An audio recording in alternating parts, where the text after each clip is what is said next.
गोपाल कृष्ण भगवान की जय। श्रीमद्भागवत महापुराण की जय।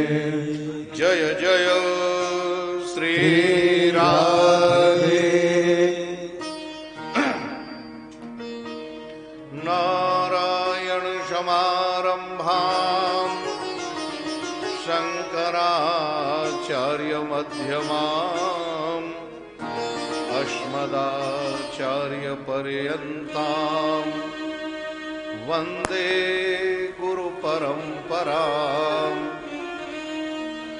वंशी विभूषित करान्नवनीरदाभात् पीताम्बरादरुणबिम्ब फलाधरोष्ठात् पूर्णेन्दुसुन्दरमुखादरविन्दनेत्रात् कृष्णात् परं किमपि तत्त्वमहं न जाने। वरहापीडाभिरामं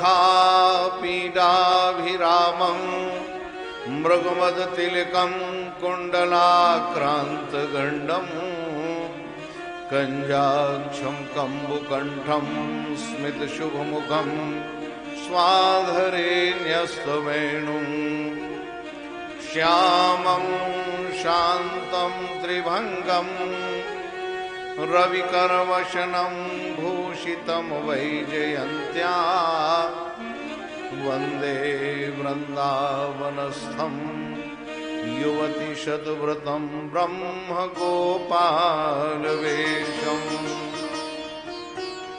यं प्रव्रजन्तमनुपेतमपेतकृत्यं द्वैपायनो विरहकातरया जुहाव पुत्रेति तन्मयतया तरवो विनेदो तं सर्वभूतहृदयं मुनिमानतोऽस्मि।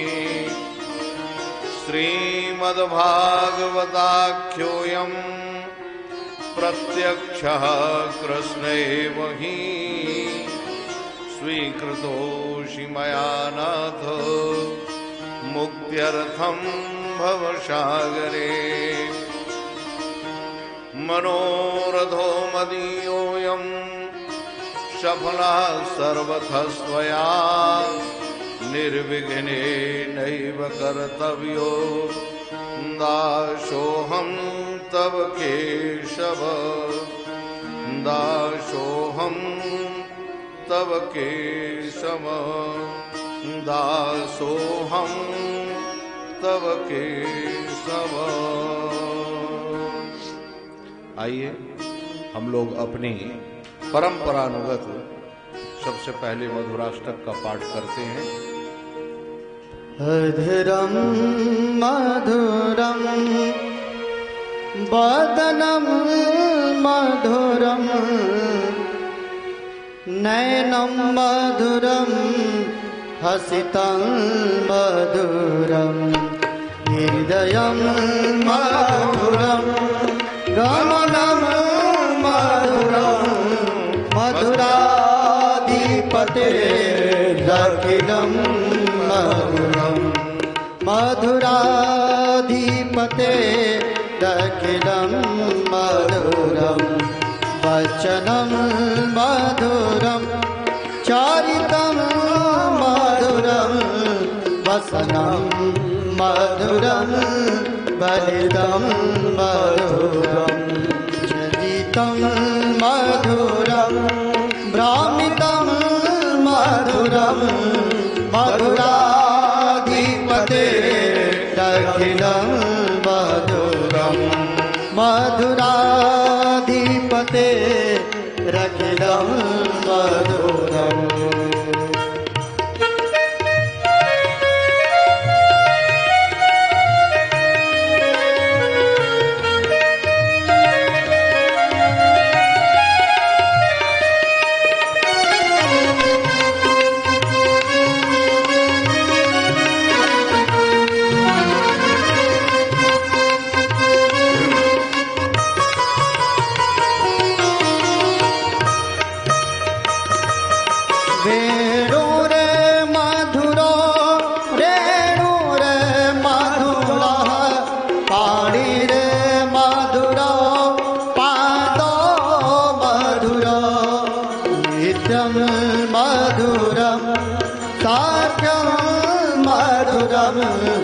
मधुराधिपते रखिलं मधुरं गीतं मधुरं पीतं मधुरं मधुराधिपते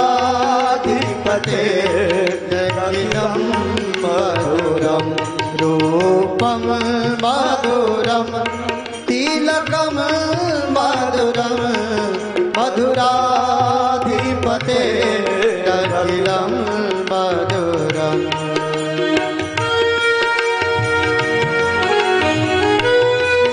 हरि हरि बोल।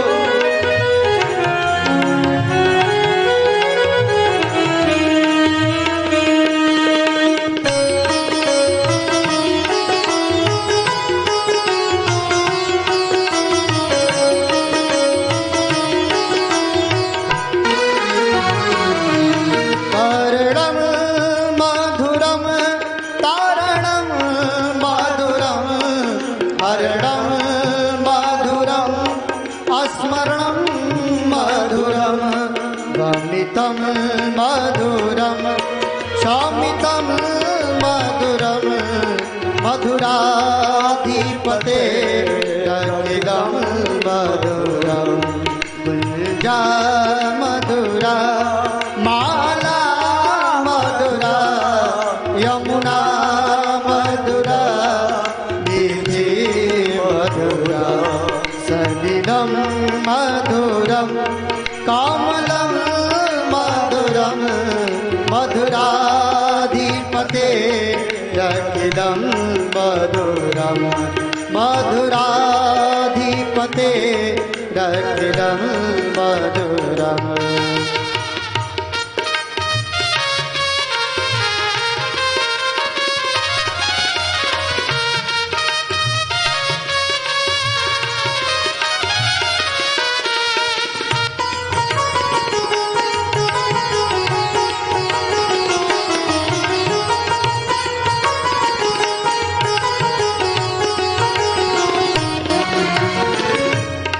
गोपी मधुरा लीला मधुरा युक्तं मधुरं भोक्तं मधुरं इष्टं मधुरं शिष्टं मधुरं मधुराधिपते रखिलं मधुरं गोपा मधुरा गावो मधुरा यष्ठिर मधुरा निष्ठिर मधुरा दलितं मधुरं फालितं मधुरं मधुराधिपते रखिलं मधुरं मधुराधिपते रखिलं मधुरम्।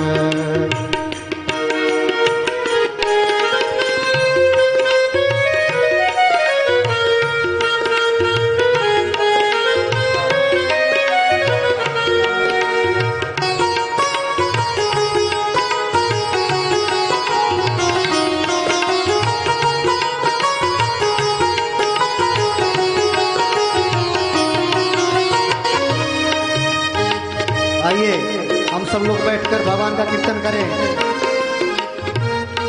जय जय राधे राधे गोविंद गोविंद राधे राधे राधे गोविंद गोविंद राधे राधे राधे बोलो राधे राधे बोलो राधे राधे गोविंद गोविंद राधे राधे राधे गोविंद गोविंद राधे गोविंद राधे गोपाल राधे गोविंद राधे गोपाल राधे गोविंद राधे गोपाल राधे गोविंद राधे राधे गोपाल राधे राधे राधे गोविंद गोविंद राधे राधे राधे राधे राधे गोविंद गोविंद राधे राधे राधे गोविंद गोविंद राधे राधे राधे गोविंद गोविंद राधे गोविंद राधे गोपाल राधे गोविंद राधे गोपाल राधे गोविंद राधे गोपाल राधे गोविंद राधे गोपाल राधे जय जय राधे राधे गोविंद गोविंद राधे राधे राधे गोविंद गोविंद राधे राधे राधे गोविंद गोविंद राधे राधे राधे गोविंद गोविंद राधे जय राधे राधे गोविंद गोविंद राधे राधे राधे गोविंद गोविंद राधे राधे राधे गोविंद गोविंद राधे राधे राधे गोविंद गोविंद राधे राधे राधे गोविंद गोविंद राधे। बोल सतगुरु भगवान की जय बोल व्यास जी महाराज की जय जय जय श्री राधे जय जय श्री राधे जय जय श्री राधे श्याम। बाल कृष्ण भगवान की जय। सभी लोग कम से कम जयकारा तो लगाओ। बिल्कुल ऐसे लगते हैं जैसे भोजन के लिए भर बैठे हो। अरे भोजन के साथ भजन भी जरूरी है भाई। भजन करोगे तो भोजन ठीक रहेगा। हाँ, बोलिए गोपाल कृष्ण भगवान की जय। श्री भागवत भगवान की जय जय श्री राधे। अहर्निश वंदनी नित्य प्रति प्रातः स्मरणीय परम पूज्य श्री सद्गुरुदेव भगवान के श्री चरणारविंदों में साष्टांग प्रणाम।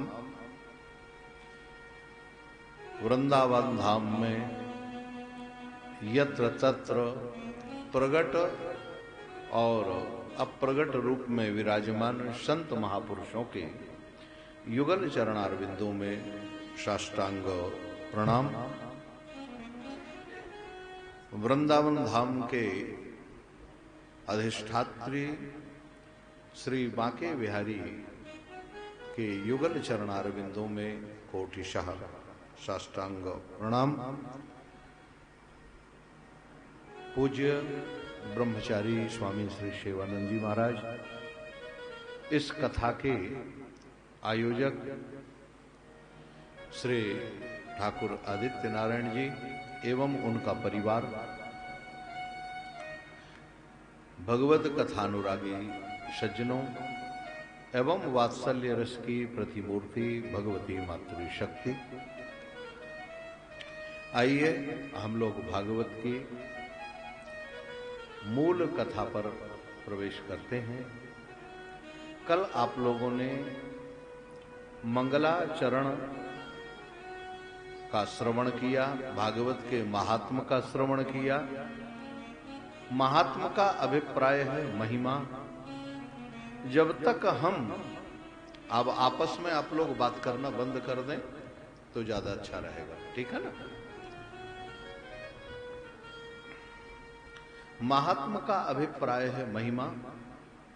जब तक हम किसी की महिमा नहीं जानेंगे, जब तक किसी का महात्मा हमारे जीवन में श्रवण के लिए नहीं मिलेगा, तब तक हम उसके प्रति आकृष्ट नहीं, उससे हमारा प्रेम नहीं होगा। भगवान श्री कृष्ण की महिमा का कल वर्णन किया गया। विश्व की उत्पत्ति हेतु के कारण भगवान श्री कृष्ण हैं। तो कहा महाराज दयालु भी होंगे? कहा नहीं, बहुत दयालु हैं। इतने दयालु हैं कि हमने जो कुछ भी किया जाने अनजाने में जो दुष्कृत्य बन गए उनको भी एक बार अगर आप प्रणाम कर लो तो सब समाप्त हो जाते हैं। तापत्रय विनाशाय। तीसरा श्रीमद् भागवत का मूल मंगलाचरण आपने श्रवण किया। पहला सत्यम परम धीमहि का वर्णन। सत्यम परम धीमहि का अभिप्राय है हम उस परम सत्य सत्ता का ध्यान करते हैं जिसकी सत्ता से सबकी सत्ता है, जिसकी सत्ता से ही चेतनात्मक शक्ति है, प्रकृति है। और उस चेतन शक्ति को जान लेने के बाद, समझ लेने के बाद नारायण हम फिर आनंद में डूब जाते हैं। इसलिए वह शक्ति जो है, वह जो सत्ता है, वह सतचित आनंद स्वरूप है। वो कौन है? कहा वही सत्यम परम धीमहि के रूप में उसी का ध्यान किया गया। दूसरी मंगलाचरण का दूसरा मर्म, जिसमें अनुबंध चतुष्टय का प्रयोजन किया गया। इसका विषय क्या है, अधिकार क्या है, प्रयोजन क्या है, संबंध क्या है? इसका संबंध है श्रीमद् भागवत का भगवान नारायण से। निरूपण क्या है इसमें? कहा धर्म प्रोज्झित निष्कपट धर्म का वर्णन किया गया। भगवान कहते हैं कि सब कुछ मैं सहन कर सकता हूं, लेकिन कपट सहन नहीं कर सकता। इसलिए धर्म प्रोज्झित कह के निष्कपट धर्म का वर्णन किया गया। तीसरे में भागवत का मंगलाचरण किया गया। निगम कल्प तरोर गणितम फलम। माने यह जो श्रीमद् भागवत ग्रंथ आपके सामने यहां तक पहुंचा है, यह परंपरानुगत आया हुआ है। परंपरानुगत जब हम कहते हैं, शुद्ध स्वस्थ परंपरा से यह भागवत हमें प्राप्त हुआ है।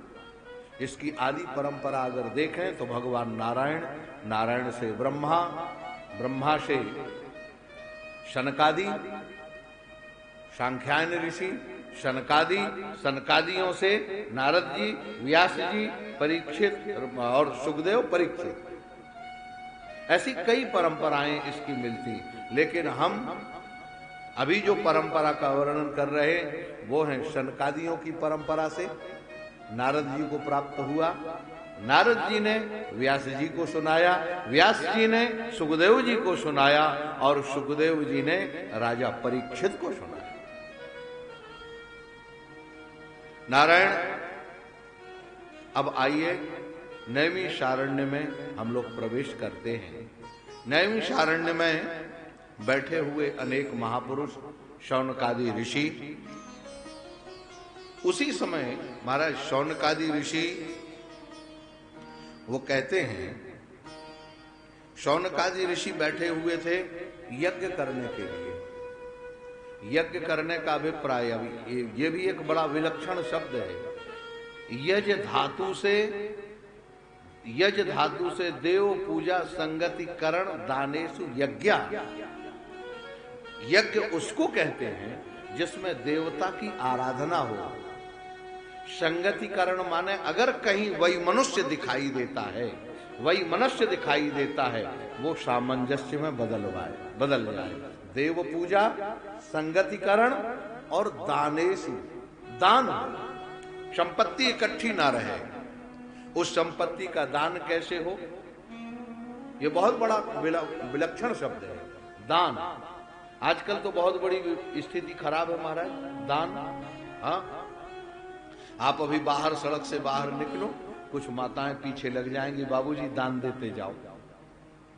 नहीं बाबूजी दान देते जाओ, कुछ नहीं तो 1 किलो आटा ही दे दो, है ना। दान, दान। अरे महाराज, दान वह कहलाता है जो हृदय के द्वारा अपने आप स्फुरित हो और वो किसी योग्य अधिकारी को दे दिया जाए और फिर उसका कोई प्रचार प्रसार ना हो, न देने वाले को पता, न लेने वाले को पता। उससे हमारा कोई प्रयोजन नहीं हुआ। दान जो है वो हृदय की वस्तु है, लेकिन मांगा जो जाता है नारायण, वो दान नहीं है, वो भीख है। भीख मांगते हैं। अब ये एक अलग बात है, हाँ महाराज ये बिहारी जी के सामने जो मांग रहे हैं अथवा माइक लगा के जो मांग रहे हैं, केवल स्टैंडर्ड का फर्क है, बाकी कोई अंतर नहीं। वो स्टैंडर्ड है भागवत के नाम, विद्यार्थियों के नाम से, कीर्तन वालों के नाम से और क्या क्या विधाओं के नाम से कई लोगों को है, हाँ सब लोग चल रहे हैं। नारायण ये दान नहीं है, ध्यान रखना। ये तमोगुण वृत्ति के प्रति वृत्तियां देखने में अच्छी लगती हैं, लेकिन ये वृत्ति ठीक नहीं है। नारायण यज्ञ कर रहे हैं नैमिषारण्य तीर्थ में, बराबर देव पूजा चल रही है, ठाकुर जी की पूजन चल रही है, संगतिकरण माने आपस में सब कुछ है। और ऋषियों के पास जो संपत्ति है, ऋषियों के पास संपत्ति क्या है, कहा ऋषियों मंत्र दृष्टारा। ऋषि लोग, ये जो शौनकादि ऋषि हैं, ये मंत्रों के जानकार हैं, तंत्र के जानकार हैं, शास्त्रों के जानकार हैं। तो जो समय मिलता है वह अपने विद्यार्थियों को वह विद्या का दान प्रदान करते हैं, और राजा महाराजाओं से जो संपत्ति मिलती है उससे यज्ञ करते हैं और ठाकुर जी का सेवन पूजन करते हैं। ये देव पूजा संगतिकरण दानेशु ऐसे यज्ञ कर रहे। लेकिन महाराज उस यज्ञ का अभिप्राय क्या है? बगैर संकल्प के कोई अनुष्ठान तो होता नहीं। अनुष्ठान में संकल्प तो चाहिए ना। सबसे पहले यहाँ आए तो जैसे हम लोग ने कथा प्रारंभ की तो उसका एक संकल्प बनाया गया, पहले ही से संकल्प बना कि हम ऐसे ऐसे करेंगे महाराज, इस उद्देश्य से हमारे पितरों के लिए है। बहुत अच्छा संकल्प रहा।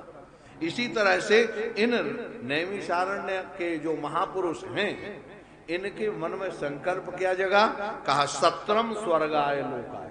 ये संकल्प जगह, केवल स्वर्ग, हमें स्वर्ग मिल जाए इसके माध्यम से, और कुछ नहीं। मानो वो ये जानते हैं कि स्वर्ग से बड़ी और कोई चीज नहीं।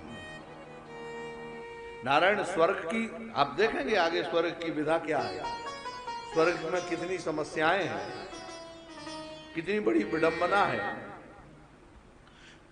कहते हैं सहस्त्र सम मासतो, 1000 वर्ष का यज्ञ करने के लिए तैयार हो गए। अब यह भी बड़ा विलक्षण शब्द है महाराज भागवत में, सहस्त्र सम मासतो। सहस्त्र सम का मतलब है 1000 वर्ष।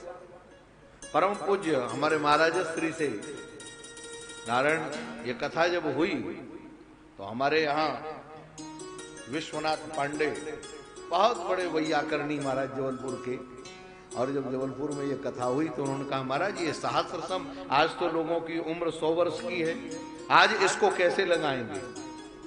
महाराज श्री ने मुस्कुराते हुए बड़ी सुंदर बात कही। महाराज श्री कहते हैं कि देखो भाई, सहस्त्र सम मासत का अभिप्राय केवल 1000 वर्ष अकेला नहीं है, इसके और भी अर्थ है। कौन से महाराज से इसका कैसे संगति लगेगी? कहा आज के जीवन में भी हम और आप चाहें तो 1000 वर्ष का यज्ञ कर सकते हैं। अब वो तो वैयाकरणी महाराज मीमांसा, उत्तर मीमांसा, पूर्व मीमांसा के जानकार, बहुत बड़े विद्वान। हाँ, गायत्री मढ़ाताल में जो विद्यालय है उसके प्रधानाचार्य थे उस समय, महाराज श्री के समय। महाराज श्री ने मुस्कुराते हुए कहा भाई, कहें आप जिस मीमांसा के जानकार हैं उसी मीमांसा में एक वाक्य है, जरा ध्यान देना, अहर वही संवत्सर। एक दिन का भी एक संवत्सर होता है, एक दिन का, एक दिन का। और यहां लिखा सहस्त्र सम मासत, सहस्त्र वही संवत्सर, अहर वही। इसका मतलब क्या है? कहा एक पुरुषोत्तम मास, एक अधिक मास जब प्रारंभ होता है, पहला अधिक मास, उस पहले अधिक मास में जो संकल्प ले लिया और दूसरे अधिक मास के आने तक वो संकल्प नित्य निरंतर जारी रखें, ये 1000 वर्ष हो जाता है।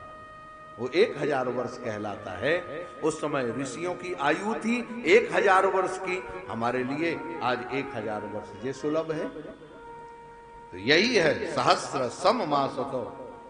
लेकिन महाराज इन लोगों की दिनचर्या क्या है उसका भी वर्णन श्री व्यास जी महाराज ने बड़ी कुशलता पूर्वक यहाँ वर्णन किया। ता एकदा तुमुनिया प्रातर हुत हुताग्नया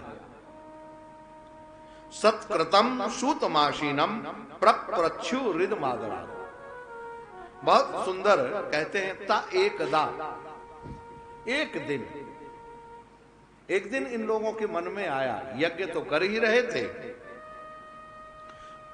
और यज्ञ करते हुए सूत जी महाराज विद्यमान थे।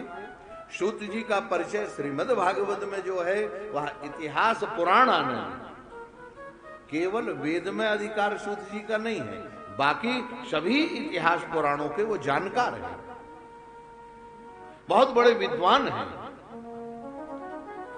नारायण, मैं आपको एक बात और बता दूं, ब्रह्मण्याम क्षत्रिया जाता ससूत इति कथ्यते।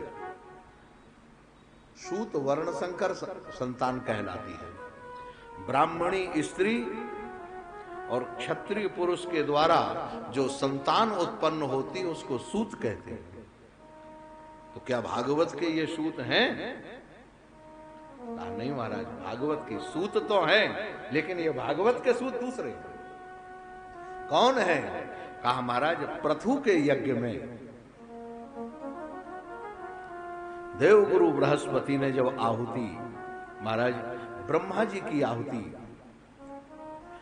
देवगुरु बृहस्पति की आहुति पड़ी और उसी समय देवगुरु बृहस्पति ने ब्रह्मा जी की आहुति डलवाई और ब्रह्मा जी की आहुति भस्म न होने पाई और उसी समय इंद्र की आहुति डाल दी गई। ब्रह्मा जी की आहुति, अब हवन में भी एक विचार है यज्ञ में कि एक आहुति जब तक भस्म ना हो जाए तब तक दूसरी आहुति न डाला जाए। ब्रह्मा जी की आहुति पूरी हुई नहीं, ब्रह्मा जी ब्राह्मण हैं, इंद्र क्षत्रिय परंपरा में है, ये दोनों आहुति मिल गई। उस यज्ञ कुंड से एक पुरुष प्रकट हुआ, उसका नाम हुआ सूत। ये वो सूत है। इसीलिए सब जगह सूत जी की पूजन है। सत्यनारायण कथा से लेके कोई भी भागवत पुराण महाभारत इत्यादि आप देखो, उसके जो वक्ता हैं, उसके कथाकार जो हैं, कहने वाले जो हैं, ये सूत जी महाराज साधारण सूत नहीं है।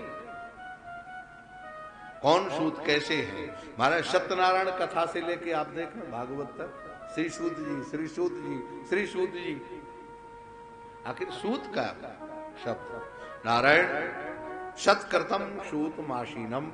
सूत जी महाराज वहां पहुंचे, उनका पूजन हुआ, तिलक बंधन किया गया, माला पहनाई गई, सुंदर आसन पर बैठाला गया। वक्ता का हमेशा पूजन होना चाहिए और वक्ता का मुख्य पूजन है, उससे नारायण उसकी वाणी का लाभ ले लिया जाए। जिस विषय का वो जानकार है हम उसको सुन लें। नारायण ऋषियों ने प्रार्थना की, हे प्रभु आप तो सभी त्वया खल पुराणानी शेतिहासानी चानगो, आप समस्त इतिहास पुराणों के जानकार हैं और धर्मशास्त्र के भी जानकार हैं। धर्मशास्त्र इतिहास पुराण जब सबके जानकार हैं, अन्युतो, यहां शब्द एक और दिया, धर्मशास्त्राणी यान्युतो, माने धर्मशास्त्रों के अलावा भी अगर और कोई हमारे सांस्कृतिक ऋषियों के प्रणीत जो ग्रंथ हैं, श्रुति है, स्मृतियां हैं, उनका भी अर्थ आपको पता है, उनके भी आप जानकार हैं। यानी वेद विदाम श्रेष्ठो भगवान वादरायण, वादरायण अपत्य पुमान इति वादरायण, माने सुखदेव जी के आप शिष्य हैं। सूत जी महाराज किसके शिष्य हैं? सुखदेव जी के। भागवत में ही सूत जी ने कहा है। नारायण अन्य च मुनियः सूतो परावर विदो विदुः, महाराज और मुनि जितने हैं, अन्य च मुनियः, बहुवचनांत प्रयोग किया, बहुत मुनि हैं, अनेक अनेक महापुरुष हैं, लेकिन सब अंतर्मुखी हैं। लेकिन आप मुनि होते हुए भी अंतर्मुखी भी नहीं है, बहिर्मुखी भी नहीं हैं। आप कौन हैं? कहा परावर विदो विदुः। आप बहुत बड़े विद्वान होने के साथ साथ अत्यंत सरल हैं और परा विद्या अपरा विद्या दोनों के जानकार हैं। नारायण, यह संसार जो है, इस संसार का जो वास्तविक अर्थ है आपके लिए महाराज तत्व तदनुग्रहात्, जो वास्तविक परम तत्व है उसको आपने स्वीकार किया है, आप उसको जान गए हैं। इसलिए हम आज आपको गुरु के रूप में स्वीकार करते हैं। ब्रूयुः स्निग्धस्य शिष्यस्य गुरुवो गुह्यमप्युतो। जैसे गुरु अपने शिष्य पर जब अत्यंत प्रेम करता है तो गुप्त से गुप्त रहस्य भी उसके सामने खोल देता है। महाराज, हमने भी आपको आज इस समय गुरु स्वीकार किया है। आप कृपा करके पहली बात तो यह है कि जीवों का कल्याण कैसे हो, एक हमें इसका उत्तर दें। और कल्याण का स्वरूप क्या है? क्योंकि इस दुनिया में आयु बहुत कम है, सोच कम है, भाग्य भी साथ नहीं देता और व्यक्ति आलसी है। इसके साथ इसलिए प्रभु करने के लिए बहुत से कर्म हैं और सुनने के लिए बहुत से कुछ सुना है। अब कितना सुना है आप लोग स्वयं जानते हैं। हमारा सुन रहे हैं, सुन रहे हैं, सुन रहे हैं और सुन सुन के क्या दिमाग में भर गया है। नारायण, श्रोतव्यानि विभागशः, हमने अनेक अलग विभाग का, कभी संसार की बातें सुनते हैं, कभी परमार्थ की बातें सुनते हैं। निर्णय नहीं कर पाते कि संसार क्या और परमार्थ क्या है। दोनों सुन लेते हैं एक साथ। हाँ महाराज, तो उससे क्या होता, हमारी स्थिति जहां की तहां हो जाती है। हम आगे बढ़ ही नहीं पा रहे हैं, आगे कोई कल्याणकारी हमारे लिए रास्ता नहीं मिल रहा है। एक व्यक्ति अपनी मोटरसाइकिल में रात के अंधेरे में भागा चला जा रहा था, लाइट थी नहीं। पुलिस वाले ने डंडा फटकारते हुए कहा रुको रुको रुको। कहा क्यों? कहा तुम खतरा खा जाओगे, तुम्हारी मोटरसाइकिल में लाइट भी नहीं है। कहा महाराज जब हम खतरा खाएंगे तो खाएंगे, तुम अभी बाजू हट जाओ। क्यों? कहा इसमें ब्रेक भी नहीं है। आज की स्थिति भी वही है, ना तो हमारे जीवन में संयम का ब्रेक है, न ज्ञान का प्रकाश है।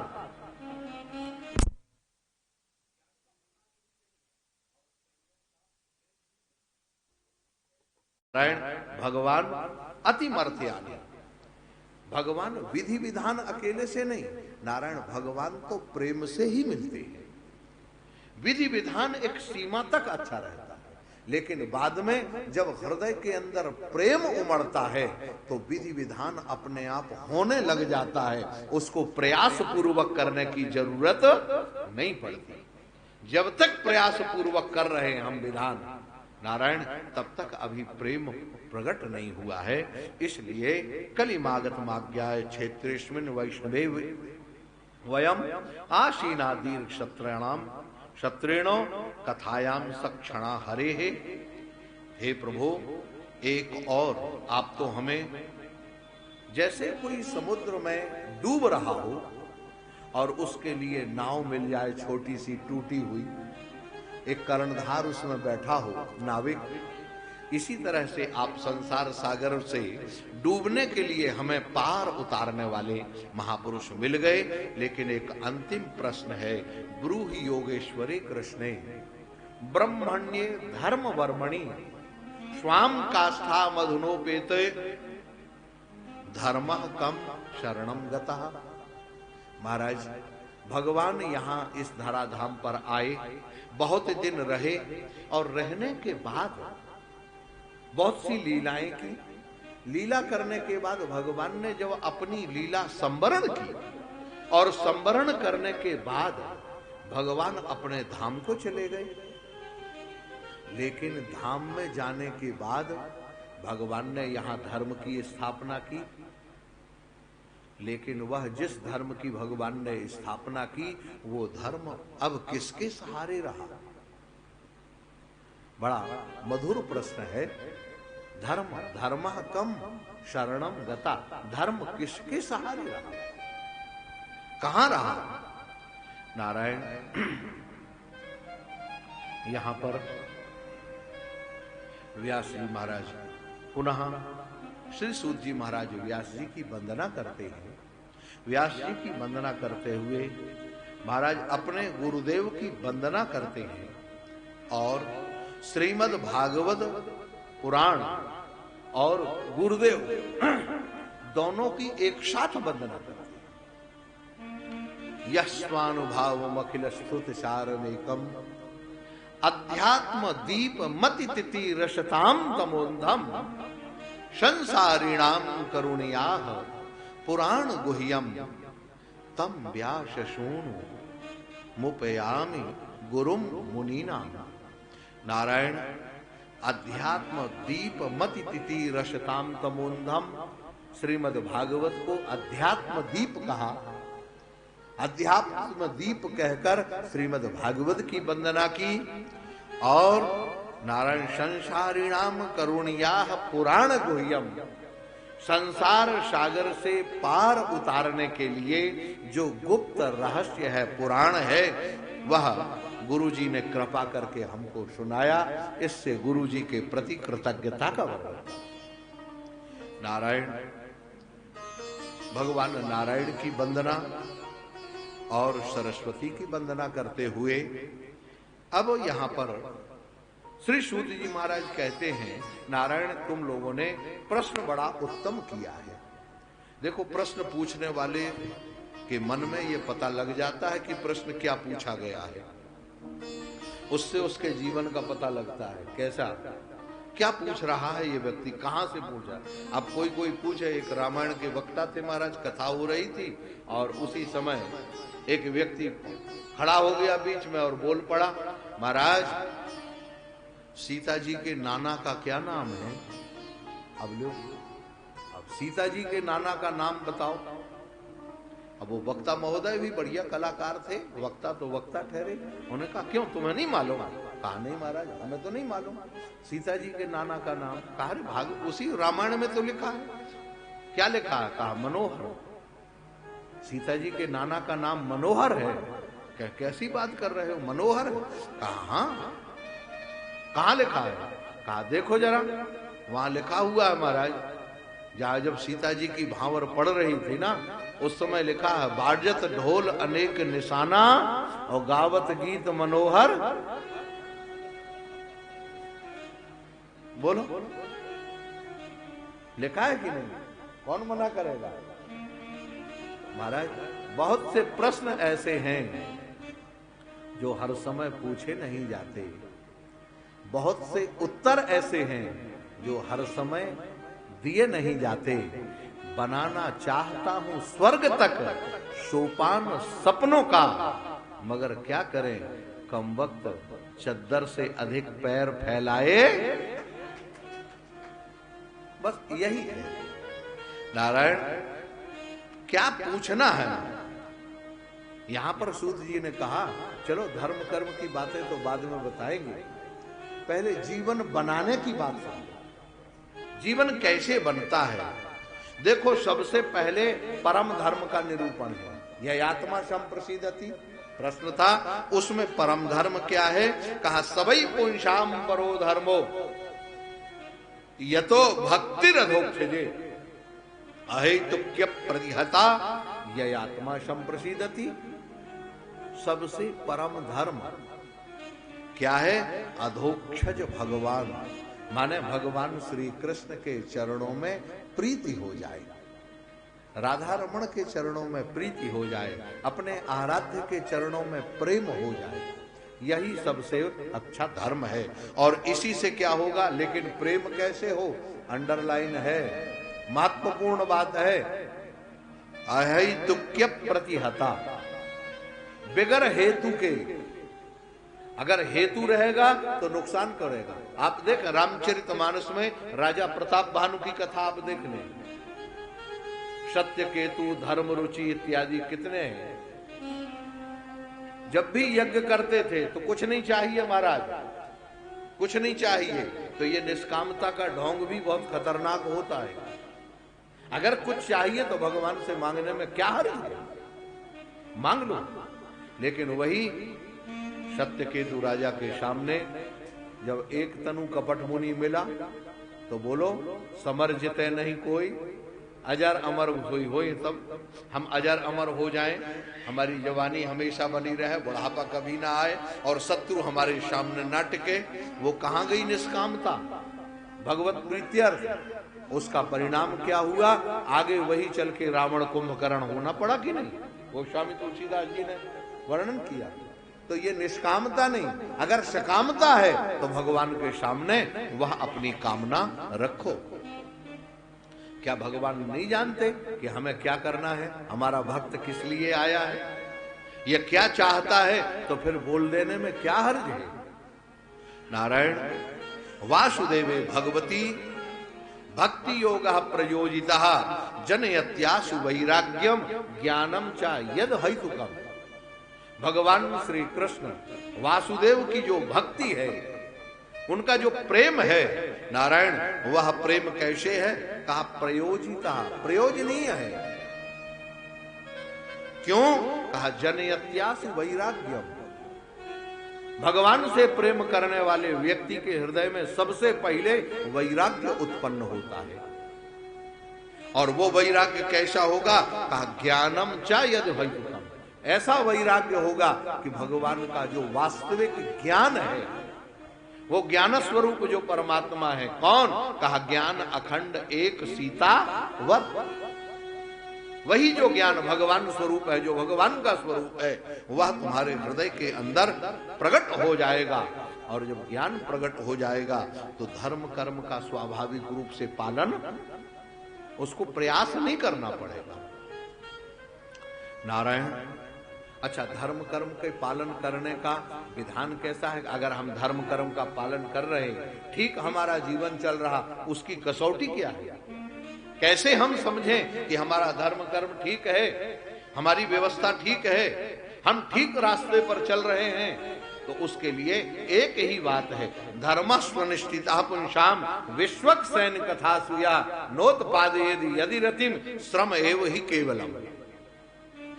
धर्म कर्म का संध्या वंदन नियम पालन करना, जप पूजन पाठ करना, अगर आप ठीक कर रहे हैं तो इसका एक ही महत्व है, इसकी एक ही कुंजी है। महाराज क्या कसौटी है, कहा भगवान श्री कृष्ण के चरणों में अथवा अपने आराध्य के चरणों में प्रेम हो जाएगा। अपने आराध्य के चरणों में हम लोग झुक जाएंगे, उनके हो जाएंगे। और अगर ऐसा नहीं हो रहा, भगवान की कथा में मन नहीं लग रहा, तो समझ लेना अभी धर्म कर्म में हमारी रुचि ठीक पालन हुआ नहीं। क्योंकि भगवान की कथा में उसी का मन लगता है। यहाँ स्पष्ट रूप से कहा विश्वक शयन कथासु यह माने जो उसी का मन लगता है, जिसने धर्म कर्म का, सदगुरु का, संतों का ठीक सेवन किया है, ठीक पालन किया है, उसका मन भगवान की कथा में लगेगा। और अगर नहीं लगता तो धर्म कर्म पालन करना आपका केवल श्रम मात्र हुआ, परिश्रम ही हुआ और कुछ हासिल। नारायण धर्म का स्वरूप यहां बताया, धर्मस्य ह्यापवर्गस्य नार्थोर्थायोपकल्पते नार्थस्य धर्मैकान्तस्य कामो लाभाय स्मृता। भगवान ने 4 पुरुषार्थ बनाए, अर्थ धर्म काम और मोक्ष।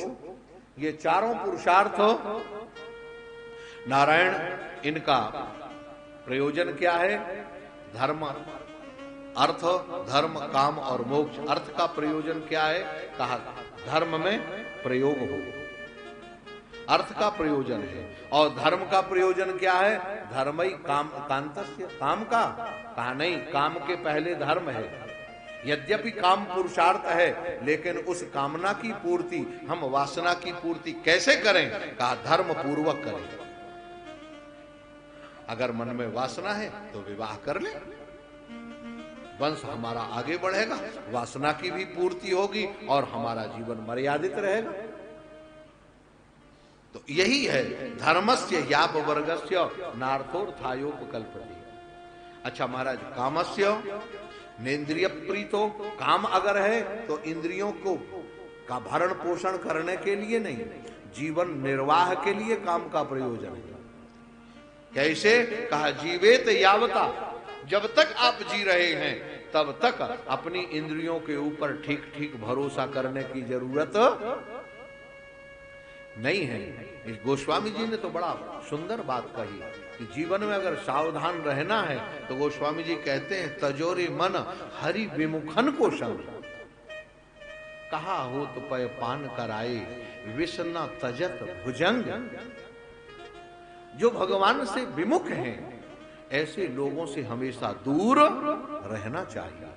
अगर अपनी वृत्ति सुधारना है, जीवन सुधारना है, तो नारायण जो गलत रास्ते में चलने वाले लोग हैं उनसे सतत सावधान रहो और दूरी बनाते रहो। कामस्य नेन्द्रिय प्रीतो लाभो जीवेत यावता, जीवन का लाभ तभी मिलेगा। और वास्तव में जीवन का लाभ क्या है? कहा जीवस्य तत्व जिज्ञासा नार्थो यस्येह कर्म।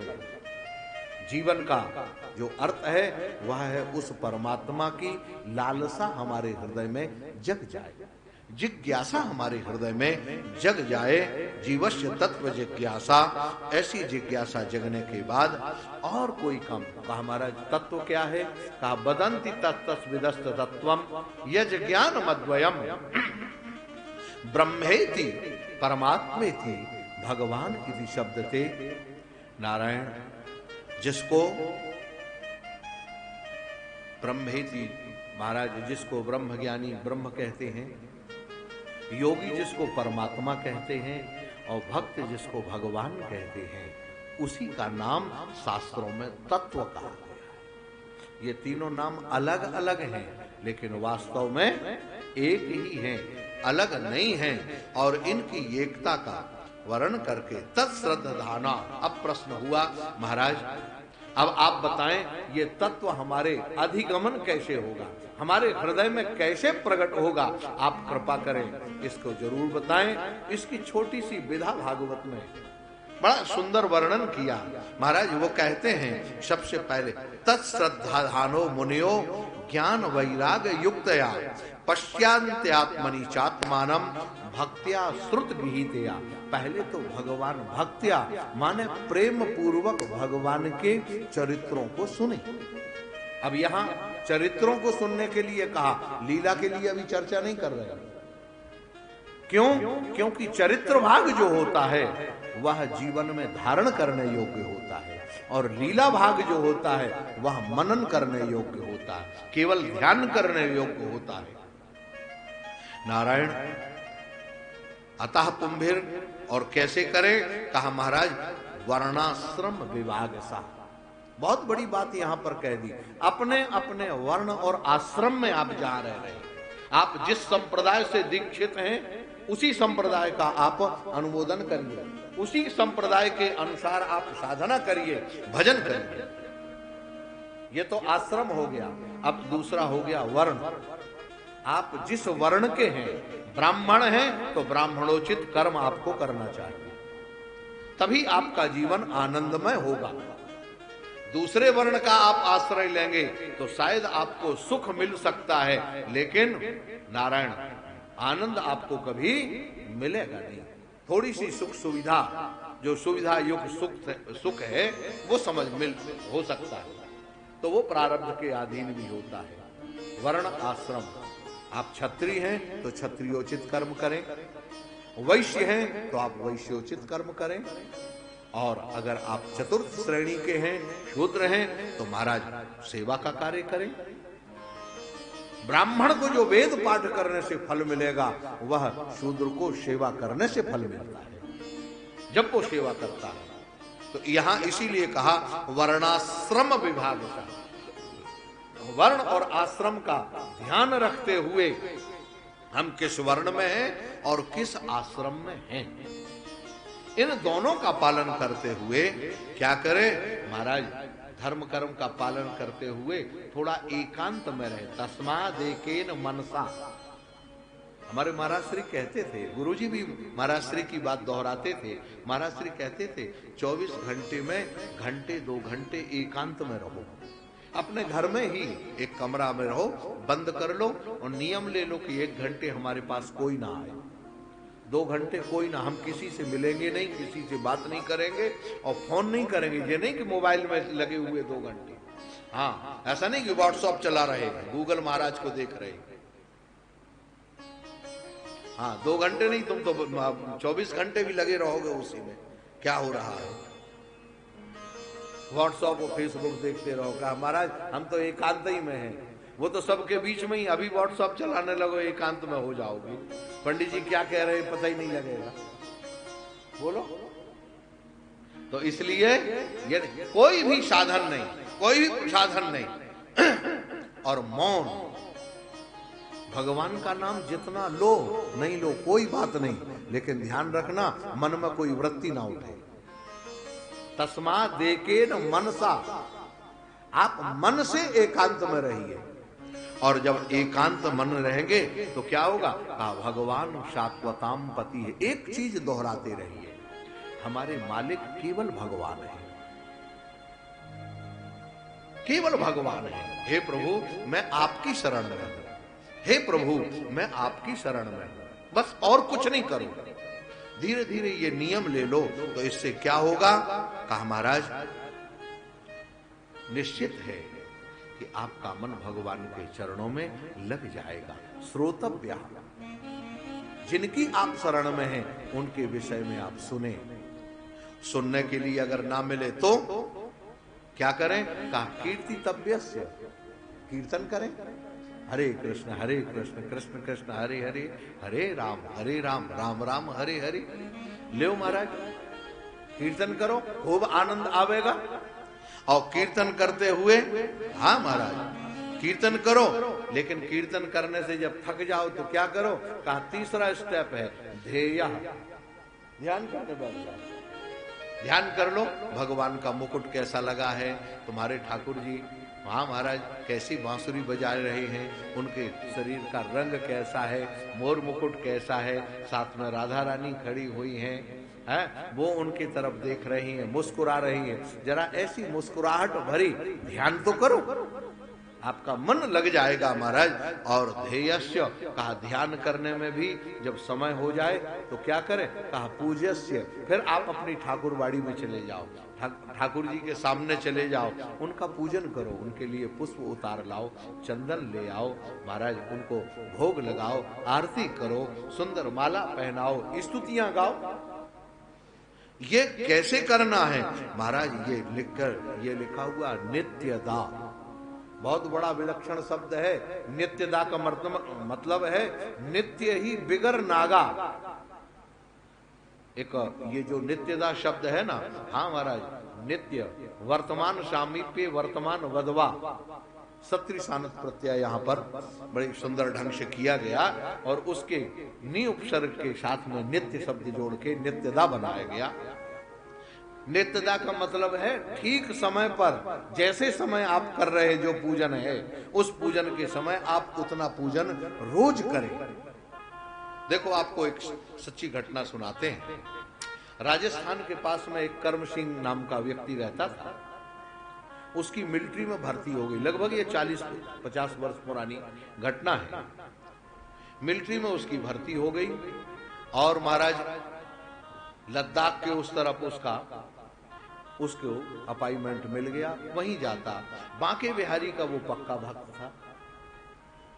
नारायण, छोटा सा बांके बिहारी का चित्र जो है हमेशा अपने जेब में रखा रहता था, हमेशा अपने जेब में रखता था। नाम था कर्म सिंह उसका। नारायण, एक दिन उसकी स्पेशल परेड में ड्यूटी लग गई। सवेरे 5 बजे उसका नियम था, ड्यूटी से आता तो अपने ठाकुर जी को जेब से निकाल के ऐसे रख लेता, प्रणाम करता, जो बनता पूजन करता, 2 चिनोरी का भोग लगा के अगरबत्ती लगा देता। ये उसका नियम था। और सवेरे उठने से पहले ठाकुर जी को प्रणाम करता, अगरबत्ती लगाता, भोग लगाता और फिर उनको जेब में रख के परेड में चले जाता।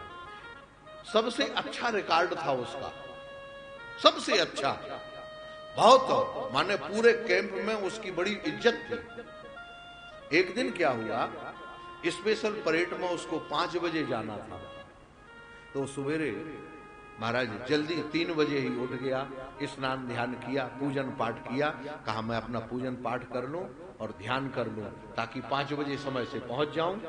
स्पेशल परेड में उसके स्पेशल ऑफिसर वगैरह सब आए हुए थे महाराज, और ये ध्यान में ऐसा डूबा इसको पता ही नहीं लगा, और 7 बज गए।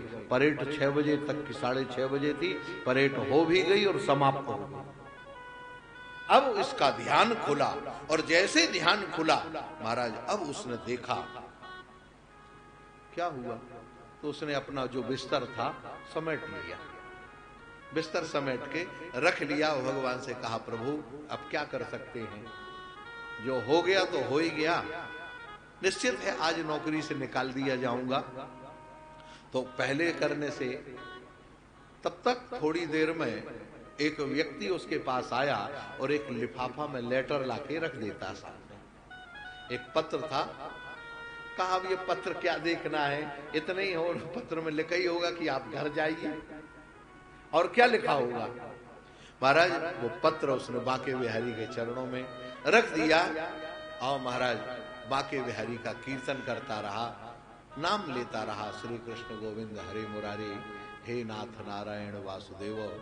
ऐसा कीर्तन करते करते फिर बिस्तर बांध के कैंप के बाहर जाने लगा, तो मन में आया कि एक बार कम से कम लेटर पढ़ तो ले, है तो निश्चित, लेकिन इसको खोल के देखना तो चाहिए। जैसे वो लेटर जो है खोल के देखा, उसमें लिखा था महाराज आज परेड का पहला इनाम तुम्हें दिया जा रहा है, परेड में सबसे अच्छा प्रदर्शन आज का तुम्हारा रहा, तुम्हें इनाम दिया जाता। वो तो घबराया, कहा मैं तो गया ही नहीं परेड में, जब मैं गया ही नहीं तो कैसे। अपने ऑफिसर के पास गया, ऑफिसर ने उसकी पीठ थपथपाई, कहा वाह आज मुझे तुम पर गर्व है, तुमने मेरे इस कैंप की लाज रख ली, आज तो मैं भी सस्पेंड हो जाता, इतनी स्पेशल परेड थी अगर किसी का प्रदर्शन, लेकिन तुमने सबकी जान बचाई, सबकी लाज रख ली। उसने कहा महाराज मैं तो आया ही नहीं। कहा वाह ऐसे कैसे हो सकता। कहा रजिस्टर में हस्ताक्षर, कहा देखो ये तुम्हारे हस्ताक्षर, कहा हस्ताक्षर तो मेरे ही है। फिर कहा भाई कैंप में फोटोग्राफी तो होती है, आपने फोटो, कहा हाँ फोटो है, साफ हो जाएगी तो हम दे देंगे आपको, आपको तो एक प्रति मिलेगी, सम्मान दिया जाएगा। महाराज 2 दिन बाद उसका सम्मान समारोह रखा गया, जो गया ही नहीं, केवल भगवान का ध्यान करता रहा। सम्मान समारोह में जब उसको मढ़ा हुआ प्रेम के साथ में महाराज फोटो मिला, उस फोटो में देखा जो सबसे आगे था वह बांके बिहारी जी बंदूक लेके उसकी ड्रेस लेके खड़े हुए हैं। जो ऐसा देखा महाराज, उसके आंखों से तो अश्रु की धारा बहने लगी, हाथ पैर उसके ढीले पड़ गए, गला रुंध गया। उसने कहा प्रभु आज मेरी इस नौकरी के कारण, मेरे कारण आज आपको बंदूक कांधे पर रखनी पड़ी, आज मेरी जगह आपको खड़ा होना पड़ा। नहीं प्रभु बस अब आज के बाद ऐसी नौकरी मुझे नहीं करना है। उसी दिन महाराज उसी तकिया के नीचे अपने कैंप में वह अपना रिजाइन लेटर रख दिया उसने, और वह रिजाइन लेटर रख के चला गया। आज तक उसका पता नहीं कि वो बंदा गया कहां। यह है भगवान की भक्ति का वर्णन। नारायण पुंसाम एकांतता नित्यदा।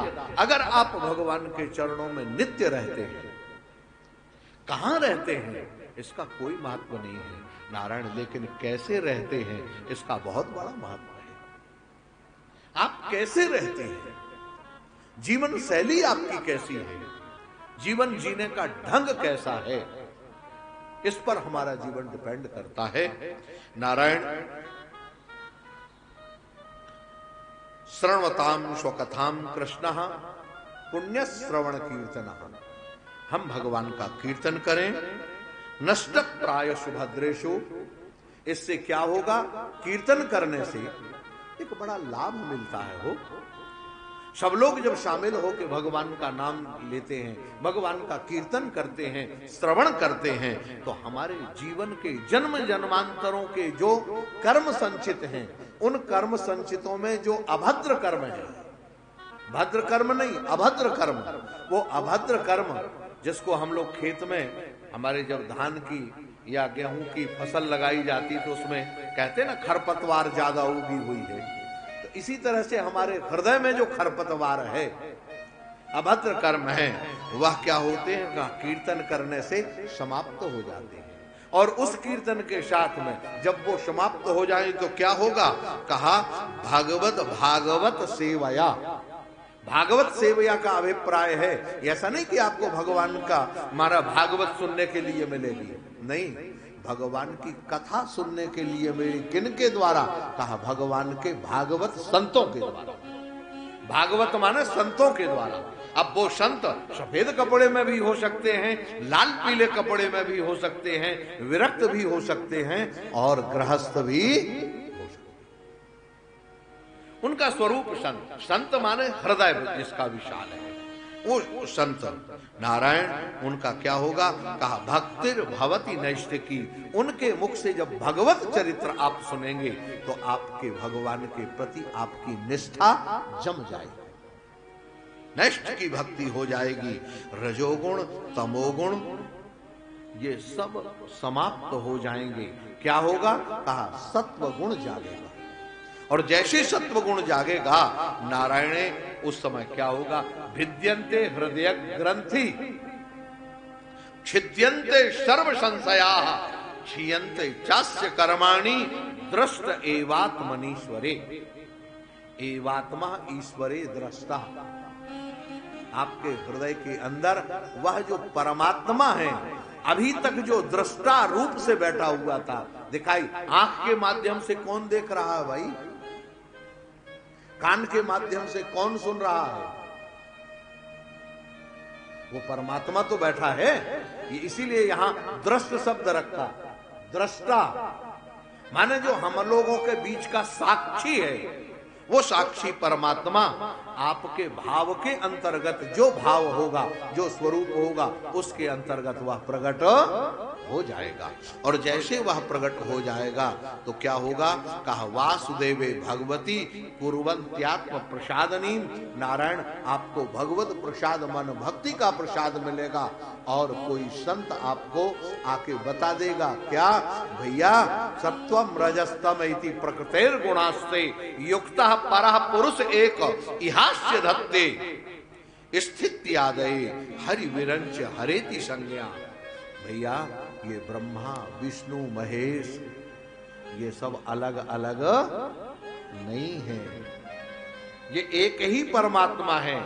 वही भगवान नारायण जब पृथ्वी का पालन करते हैं, ब्रह्मा को उपदेश देते हैं, सृष्टि का सृजन करते तो ब्रह्मा बन जाते हैं, विश्व का पालन पोषण करते हैं भगवान नारायण बन जाते हैं, और सृष्टि का जब संहार करते हैं तो भगवान शंकर बन जाते हैं।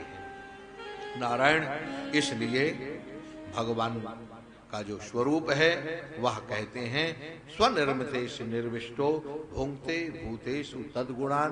भगवान स्वयं इस संसार के रूप में प्रकट होकर अनेक अनेक जीवों के भीतर बैठकर स्वयं इस संसार का सृजन पालन और संहार स्वयं कर रहे हैं। नारायण यह बात श्री सूत जी ने बताई। सूत जी ने से महाराज शौनकादि सूत जी ने यहाँ 24 अवतारों का वर्णन किया। अब 24 अवतारों का वर्णन तो आप लोगों को मालूम है, क्रम से भागवत में आने वाला है सभी अवतार, उसकी चर्चा तो आगे करेंगे। नारायण श्री सुखदेव सूत जी महाराज 24 अवतारों का वर्णन करते हुए एक बात यहाँ कहते हैं, अहम एते चांस कला पुंसः कृष्णस्तु भगवान स्वयं। समस्त अवतारों के जो अवतारी हैं महाराज वो है भगवान श्री कृष्ण। भगवान श्री कृष्ण से ही सारे अवतार निकले हुए।